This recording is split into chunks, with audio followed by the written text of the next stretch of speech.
Olá para todos, muito bom dia, né? Ou boa tarde, não sei em que horário que vocês vão estar assistindo essa aula. Espero que estejam todos bem, na medida do possível. É, Vou dar abertura aqui à nossa aula de artes, tá? Para os alunos do segundo ano, com a data do dia 4, próxima segunda. Dá uma baixada no volume aqui, senão esse telefone ainda atrapalha a gente. Vamos lá, a gente vai entrar num assuntinho novo que é sobre o romantismo, tá? Ah, professor, que assunto chato falar sobre romantismo. Isso mesmo. Mas prestem atenção, não é o romantismo esse que você pensa, o meloso, né? O romantismo entre os namorados, entre os casais, né? Eu te amo, beijinho pra lá, beijinho pra cá. Não. É romantismo intitulado em romantismo porque foi esse o nome que o movimento levou, né? E que movimento foi esse? É exatamente isso que a gente vai ver nessa aula. A gente vai descobrir que tipo de movimento é esse dentro das artes, o que ele provocou, quais são as características, o que acontece de novo nessa história. E para que a gente possa ter acesso a isso, a gente vai fazer isso de que forma? Fazendo a leitura do texto, tá bom? Por quê? Porque são muitas informações, né? Então vamos lá. O século XIX ele foi agitado por fortes mudanças sociais. Ocorreram várias mudanças sociais, políticas, culturais, e elas foram causadas por acontecimentos do final do século anterior, pela Revolução Industrial. Aconteceu a Revolução Industrial, né? As máquinas começaram a trabalhar no lugar do homem e, devido a isso, originou-se uma grande revolução no mundo, que gerou novos inventos, com o objetivo de solucionar os problemas técnicos recorrentes do aumento de produção. Né? Veio a revolução, veio os inventos novos, as máquinas novas, e com isso vem também o quê? Os problemas. Porque toda revolução, apesar dela trazer pontos positivos, ela também traz pontos negativos. E o que esses problemas vão provocar? Eles provocam a divisão do trabalho e o início da especialização da mão de obra pela Revolução Francesa, que lutava por uma sociedade mais harmônica, em que os direitos individuais fossem respeitados. Traduziu-se essa expectativa na Declaração dos Direitos do Homem e do Cidadão. Do mesmo modo, a atividade artística torna-se mais complexa, né? Ao mesmo tempo em que as pessoas, apesar de que é um pouco contrário, né? Assim, vamos pensar, capitalismo, né? Indústria, um monte de gente trabalhando em função de aumento de produtividade, né? Acaba que o quê? Que as pessoas ficam mais aceleradas, né? Trabalham mais é, para ganhar cada vez menos, né? E assim, contrata-se muita mão de obra, mas acaba que o quê? Como a mão de obra é farta, as pessoas ganham o quê? Um salário menor, né? Então, a Revolução Francesa, ela vem trazer esse lado mais harmônico, né? É um desejo de que se crie uma harmonia, né? E um respeito aos direitos individuais. Ah, professor, isso aconteceu mesmo? Bom, era o que se esperava, né? Não tão ao pé da letra, mas é o que se esperava. E eu vou dizer mais, é o que se espera até hoje, né? Porque no nosso atual momento de vida agora, principalmente passando por essa crise, eu acho que todo mundo, o que todo mundo tem prezado e o que todo mundo quer é isso, uma sociedade mais harmônica, né? Uma sociedade que respeite mais os direitos individuais, que as pessoas vivam de melhor maneira. Principalmente agora com essa crise do corona aí, o que a gente pode chegar à conclusão? De que adianta, né? Toda essa ambição, todo esse egoísmo, o jeito que o mundo estava, acelerado da maneira como estava, as pessoas cada vez mais querendo sempre mais dinheiro, sempre mais bens materiais, a sociedade de consumo crescendo, crescendo, crescendo. Isso só vai gerando indivíduos o quê? Eu, na minha opinião sincera, mais egoístas, né? Você só vai caminhar longe dessa harmonia. E foi basicamente isso que aconteceu lá no século XIX, né?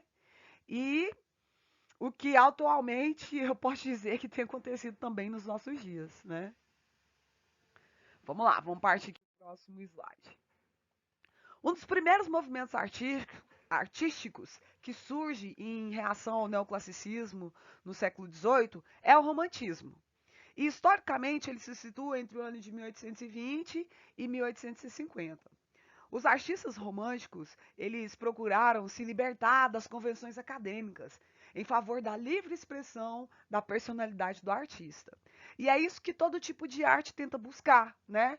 Todo artista ele tenta ser livre, né? Ele tenta se desprender, né, do que as regras da sociedade impõem, ao modo de como você deve pensar, de como você deve agir, de você não ser igual. A arte ela vem sempre para inovar, né? Ela vem sempre para trazer essa capacidade de que você pode fazer diferente, que nós não precisamos, enquanto sociedades, para respeitar um ao outro, viver igual robozinho, né? Igual se fôssemos máquinas. Não, a gente pode muito bem viver respeitando o individualismo do outro, entendendo que ninguém é melhor do que ninguém, que simplesmente somos diferentes. E cada qual tem os seus defeitos, cada qual tem suas qualidades. É simplesmente isso. Parece muito fácil, né? Essa seria a resolução de um mundo feliz. Mas falar é fácil. Praticar já é um pouco mais difícil, porque vai envolver as nossas emoções. E quando envolve as nossas emoções, aí é um terreno árido e perigoso, né? Todos nós somos uma caixinha de emoções mal resolvidas. Todos nós somos uma caixinha de emoções que foram construídas ao longo da nossa vida. Então, para a gente respeitar o individualismo do outro, isso mexe muito com a gente. Então, por isso que é um pouco complicado, né? Mas nós vamos levar uma vida inteira para aprender isso. Tomara que a gente consiga. Quanto mais rápido, melhor. De uma forma mais harmônica a gente vai conseguir viver. Então vamos voltar aqui ao assunto. O termo romântico ele foi empregue pela primeira vez na Inglaterra para definir o tema das novelas pastoris e da cavalaria que existiam nessa época.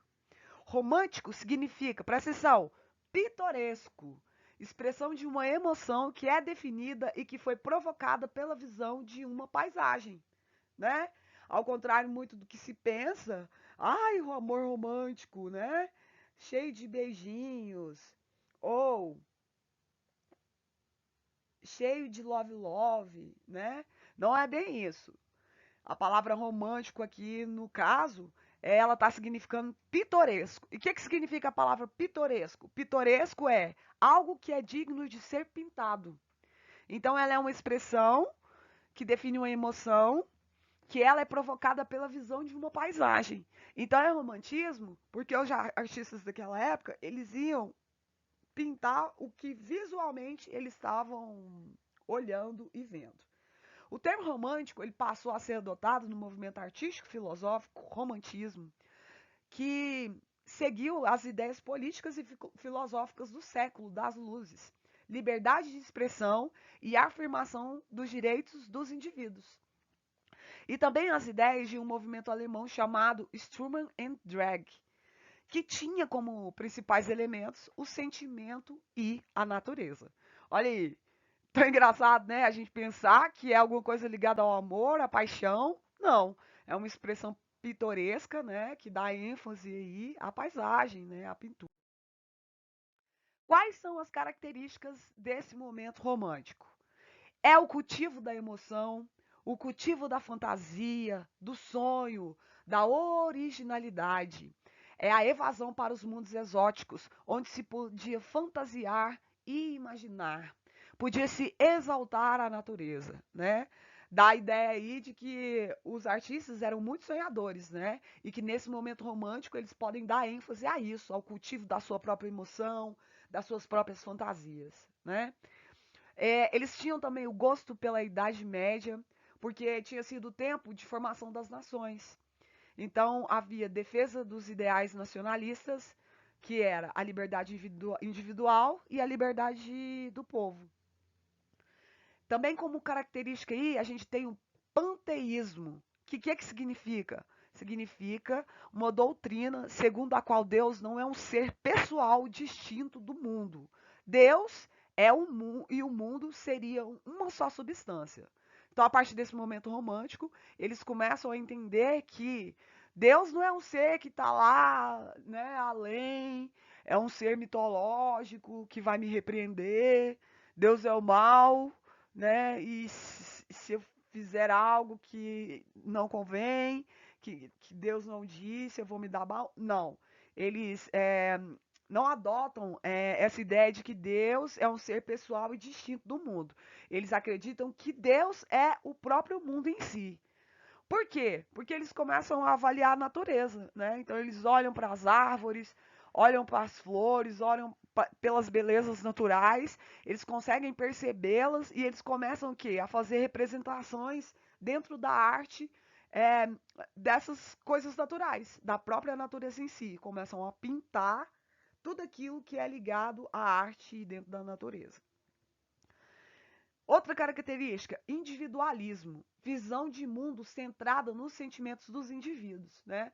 O homem começa a se enxergar como um ser no mundo, né? Como um ser próprio, como um indivíduo próprio, um indivíduo que tem opinião, que consegue perceber as coisas. Outra característica, subjetivismo. O artista idealiza temas, às vezes exagerando em algumas das suas características, como, por exemplo, a mulher é vista como uma virgem, frágil. E a noção de pátria também é idealizada, né? Pátria amada, idolatrada, salve, salve. Basicamente é isso. E a mulher é sempre vista como uma virgem e frágil, né? Lembrando aqui e abrindo aspas que a mulher não tem nada de fragilidade, né? Pelo contrário. Agora, com essa história do corona aí, tem vários estudos sendo levantados, e dentre eles, eu li um artigo, estava lendo um artigo, onde a ciência chegou à conclusão de que, em relação a resfriados, a mulher e o homem, se forem contaminados, né, com resfriado, no caso de resfriado, o homem tem bem mais tendência a ficar pior, a ficar mais doente. A mulher, ela resiste mais, ela é mais resistente. Eu só gostaria de ter abrido essas aspas aqui agora sobre esse assunto, que é porque se cultiva muito, né, essa ideia ainda de que a mulher é vista sempre como como a fraca da situação, né, como um gênero fraco, coitadinha das mulheres, né? E nessa época do romantismo, principalmente, isso era muito visto.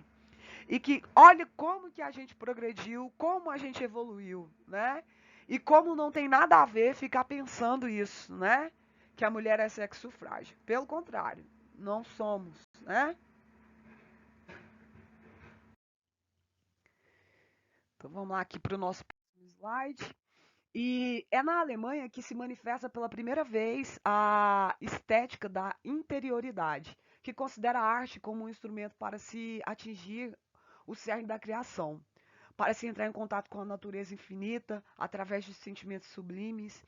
É o início da pintura moderna de paisagem, capaz de exprimir melhor do que o outro certos aspectos da sensibilidade do homem oitocentista. Já no século XIX, aparece um movimento de reação que procura os fundamentos da arte nas antigas realidades nacionais. O gosto pela arqueologia torna-se extensivo à Idade Média e redescobre-se o românico e o gótico, que os artistas tentam fazer reviver em suas obras. Dedicam-se a descobertas das técnicas construtivas desses dois estilos, chegando à conclusão que as soluções técnicas da Idade Média eram tão racionais como as classes greco-romanas. Aí a gente vê aí também nesse período surgir, né, essas descobertas aí, ó, quanto a essas técnicas aí, ó, sobre o românico e o gótico, né? Como o homem está voltado bem para dentro de si, olha que coisa interessante. A partir do momento em que ele começa a ver e a observar as coisas do âmbito do individualismo, a gente tem essas catedrais góticas, né? Então é uma coisa muito interessante de se saber, você olhar para as catedrais, ver o formato dessas catedrais e entender que os artistas ali estavam exprimindo sensações que têm a ver com o ser humano, né? Com quem somos individualmente. É um pouco assustador, né? e ao mesmo tempo muito revelador, porque demonstra que eu e você somos seres humanos e que nós temos tanto essa capacidade para o lado, vamos dizer, sensível, né? Tanto para esse lado grotesco também. O romantismo ele procura elementos rústicos, ele se entrega às realizações espontâneas, o que dá origem à incorporação da nossa cultura, de vários conhecimentos acumulados pelos povos primitivos ou que se desenvolveram longe da Europa civilizada. Isso leva ao estudo das artes chinesa, japonesa, indiana e africana. Com o regresso à Idade Média, o romantismo recusa as regras impostas pelas academias neoclássicas, pois estas eram inspiradas em valores clássicos, ordem, proporção, simetria e harmonia. Né? Eles já são totalmente contrários. É por isso que ocorre uma revolução. Né? Eles levam para outro lado até o momento do que vinha sendo feito dentro da arte. Os arquitetos românticos, eles preferem irregularidades das estruturas espaciais e volumétricas, eles preferem pelas geometrias mais complexas e pelas formas mais curvas, eles preferem efeitos de luz, eles preferem movimentos dos planos, eles preferem o pitoresco de decoração, ou seja, tudo que pode ser pintado ou representado em imagem. Com a recuperação das formas artísticas medievais, o romântico e o gótico, acompanhada do gosto pelo exótico contido nas culturas orientais, bizantina, chinesa e árabe. Rola uma mistura aí, né, de todos esses povos relacionados aí à arte, evidenciando as características de revivalismo, ecletismo, historicismo e exotismo. Exemplos de arquitetura romântica, construções neogóticas. Aí aqui no nosso próximo slide, eu coloquei aqui para vocês um exemplo aí, né, desse tipo de arquitetura, que nós vamos concentrar essa aula agora nesse tipo de arquitetura que é a gótica. Esse é o interior de uma capela, né, muito famosa e muito conhecida, o interior da capela da igreja de Santa Clotilde. Tadinha para vocês repararem, né, o estilo gótico, tá aí. Depois, gente, se vocês ficarem com dúvidas, quiserem saber mais informações, se interessaram, né, pelo movimento, vocês têm à disposição de vocês, ó, o YouTube, né? Vocês estão acompanhando as nossas aulas, mas vocês têm aí a disponibilidade de vocês várias aulas de vários professores feras, né? Vários professores, ó, que dão um show de aula, que tem muitos recursos profissionais para isso, né? Nós, da Escola de Círico, a gente foi meio que pego de surpresa, né? Eu confesso, eu, né, nunca tive uma aula para como montar slides e já criar uma aula online. Então, assim, nós estamos nos desdobrando, né? Assistindo videoaula, aprendendo tudo pelo YouTube para tentar trazer o melhor para vocês. Então faça o mesmo. Se você ficou com dúvida, né? Você está com bastante tempo agora. Todo mundo está tendo que ficar em casa, ninguém pode sair, né? Então você tem tempo disponível para estar pesquisando, para assistir vários vídeos interessantes, né? Acrescente a sua vida, sabedoria, né? Não se prenda aqui apenas na aula da professora. Ah, vou assistir essa aula porque sou obrigado. Não, na verdade, ninguém é obrigado a nada, né? Você tem que criar uma visão e um pensamento de responsabilidade que é bom para você, é bom para seu futuro, você tomar conhecimento sobre os assuntos. Quais assuntos? Sejam eles quais forem, né? Quanto mais você souber sobre qualquer tipo de assunto, isso vai ser super bem favorável para você, porque você vai se ver diante da sociedade daqui bons anos, longos anos, onde você vai se ver rodeado de muitas pessoas, né? Dos mais variados tipos de pessoas. E essas pessoas, elas vão trazer bagagens, né? Das histórias de vida delas. Então, cada uma dessas pessoas vão saber assuntos relacionados a um par de assuntos. E que bom você saber, né? Sobre determinados assuntos, sei um pouco sobre arte, sei um pouco sobre inglês, sei sobre geografia, sei sobre fazer cálculos matemáticos, né? Sei sobre leitura de livros. É, já vi na minha aula de arte sobre capelas interessantes, né? A nossa próxima aqui, ó, é sobre um castelo, né? Na verdade, não é uma capela, é um castelo, mas faz parte também desse tipo de arquitetura aí, ó, que é gótica, né? Olha que interessante. Você ter um assunto legal para você conversar e para as pessoas te olharem e te admirarem, porque você tem algo interessante para dizer, né? Isso é muito rico, isso é muito vívido. E isso faz a sua vida valer a pena enquanto ser humano. Nós vamos aqui, ó, para o encerramento já da aulinha. Por último, eu peguei uma imagem aí da Capela de Notre Dame, que está em Paris. É uma das mais famosas, né? Todo mundo que junta uma grana e tem a oportunidade de viajar e vai para a França, quer muito ir até essa capela para tirar uma fotografia, porque é uma capela conhecida mundialmente, né? A Capela de Notre Dame. Bom, espero que vocês tenham gostado e mais do que gostado, espero que vocês tenham compreendido um pouquinho sobre o assunto, né? Um pouquinho que seja já é válido, né? Não tem como a gente ser uma enciclopédia ambulante, mas é importante que você saiba, dentre tudo que foi falado, algumas das características, né? É um assunto bastante vasto e na nossa próxima videoaula a gente vai dar continuação aí, tá bom? Um grande e forte abraço para todos vocês. Estou morrendo de saudade de todo mundo. Beijão e até mais.